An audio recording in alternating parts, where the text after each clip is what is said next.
Hi, thanks for being a part of our study today. Tony and I are in 1 Corinthians chapter 9. Tomorrow we're going to be in 1 Corinthians chapter 10 because we're connecting themes from chapter 8 through chapter 10. One of the most thought-provoking books I've read is a book entitled Gravity and Grace by Simone Weil. In that book, she talks about how the gravity of this world seems to pull us down to the sad, miserable life of this culture. On the other hand, God's grace acts to lift us up above it, where we live a life like Jesus.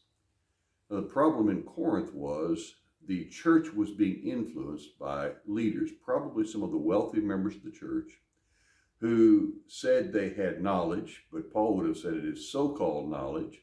He also would have said it is puffed up with pride.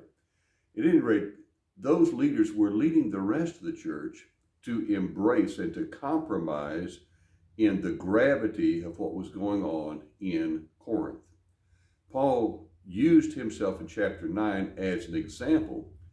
And what Tony and I are going to do is we're going to read to you about 11 statements, in fact, exactly 11 statements from Paul from this chapter, where he asks them a question, and the answer every time is going to be yes, yes, yes, 11 times. So Tony, why don't you start? Am I not free? Am I not an apostle? Have I not seen Jesus our Lord? Are you not my work in the Lord? Do we not have the right to our food and drink? Do we not have the right to be accompanied by a believing wife, as do the other apostles and the brothers of the Lord and Cephas? Or is it only Barnabas and I who have no right to refrain from working for a living? Who at any time pays for the expenses of doing military service? Who plants a vineyard and doesn't eat the fruit? Who tends a flock and doesn't get any of its milk? Do I say this on human authority? Does not the law also say the same?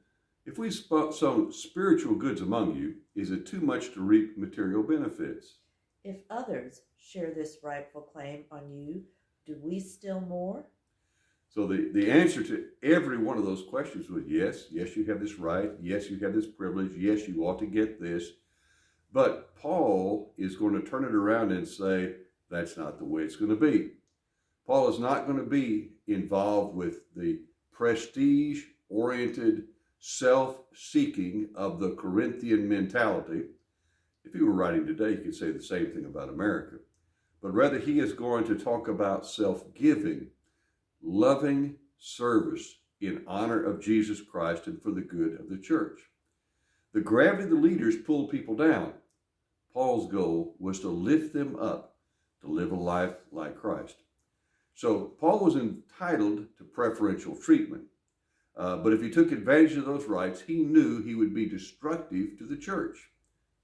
So he made it clear? Paul made it clear that he would not assert his rights. He wrote, "Nevertheless, we have not made use of this right, but we endure anything rather than put an obstacle in the way of the gospel of Christ."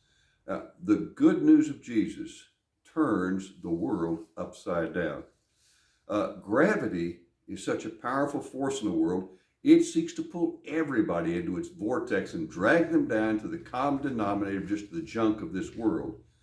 Powerful grace is rare. It goes against the grain of the world. It goes against our cultural norms, but it lifts us up to live like Jesus, to be benefited by that life and to benefit others. Now, Paul described the upside down of grace with another set of statements, and the answer to all of these would have been the same. Tony, why don't you start us off? For though I am free with respect to all, I have made myself a slave to all, so that I might win more of them.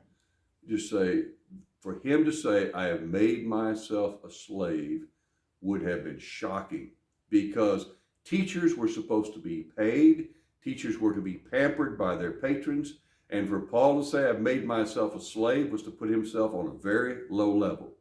He said, to the Jews, I became a Jew in order to win the Jews. To those under the law, I became as one under the law, though I myself am not under the law, so that I might win those under the law. To those outside the law, I became as one outside the law, though I'm not free from God's law, but under Christ's law, so that I might win those outside the law. To the weak I became weak, so that I might win the weak. And he summarized it by saying, I become all things to all people, that I might by all means save some. Now that's a famous passage, and it's quoted by a lot of people for missionary activities. But Paul was also saying it to the church. He's saying it to us. He has become what we needed in self-giving love to take us by the hand and to lead us where Jesus wants us to go. He uses it as a missionary tool. He also uses it as a tool to build up the church. Grace lifted Paul above the mundane pettiness of society. He expressed this as his greatest desire. I do it all for the sake of the gospel, so that I may share in its blessings. Now, Paul ends this chapter by talking about the games, the Olympic Games. They were called the Isthmus Games because they took place in Corinth on an isthmus. And Paul talked about people who ran to win basically a crown made out of wilted asparagus. He said, I run for something that's much greater. I sacrifice, I serve, I give, I humble myself, I take on the needs of others so that I can bring the gospel to the world. How about you? And how about me? How are we going to do this in our lives? That's the question. Let's learn from Paul's example. Thanks so much. God bless you. Have a great day.